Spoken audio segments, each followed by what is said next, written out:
Alrighty, Sparky family, DJ here with the post Money in the Bank edition of Was It Worth It SmackDown. And yes, we started with aggravating Carmella in the ring.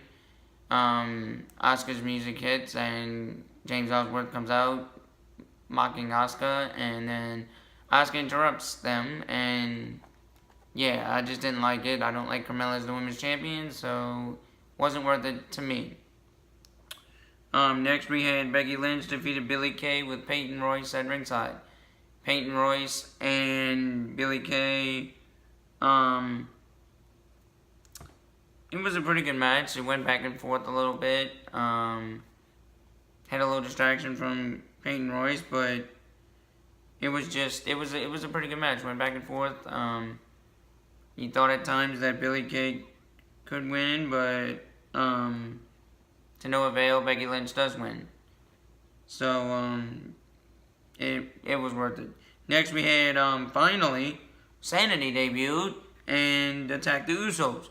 That was really cool to see. I think SAnitY is going to be the next team to defeat. They're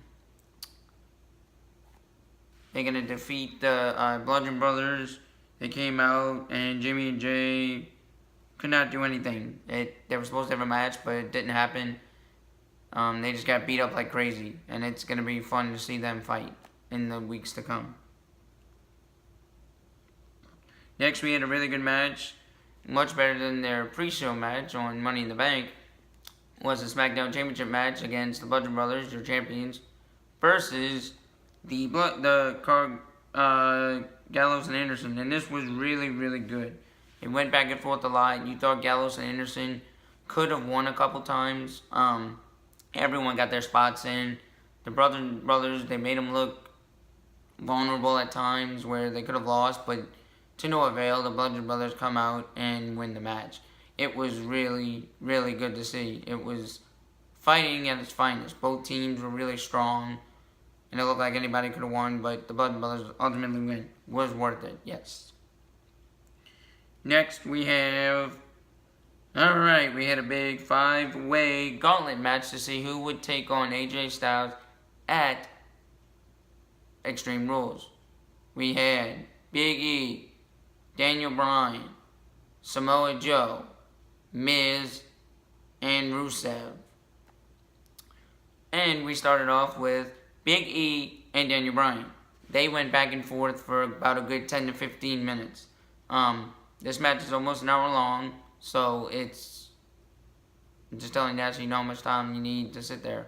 But this match is worth it. It really was 5-star material. I'd say this SmackDown was kind of 5-star material, but Daniel Bryan and Big E start off the match. They go back and forth a lot. Big E's been looking pretty good in the recent weeks with his New Day partners, but to no avail. Daniel Bryan looks strong. And then after that, we have Samoa Joe and Daniel Bryan fight each other. Samoa Joe was the next person to fight in the gauntlet match.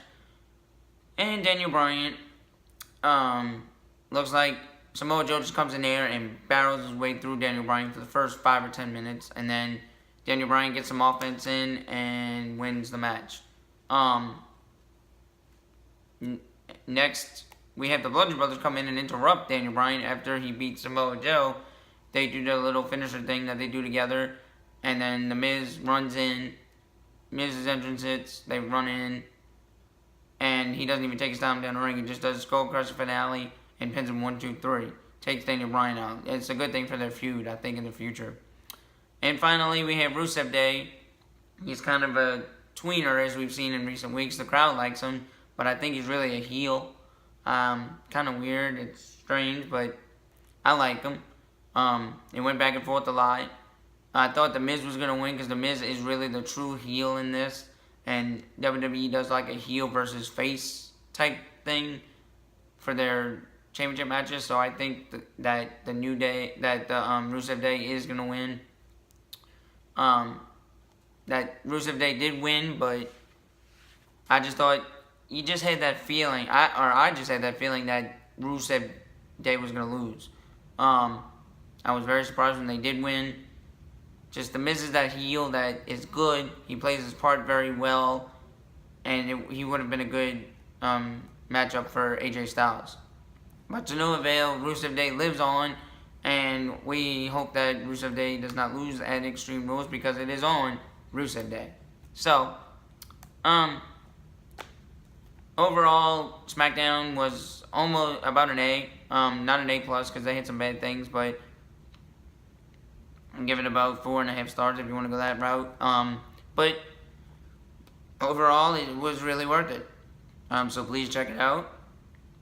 And yeah, please like this video. You can follow me on here. I'm not on any social media, but please check this video out and all our other videos. We have hit that notification button so you know when we go live on Sundays from 1 to like 2:30, 3 o'clock Central Time on Sundays. And we also go live for all pay-per-views, and we're trying to go live for some New Japan stuff. So please check it out and hit that subscription button so we can all be part of the SmackDown family. So yeah, until next week.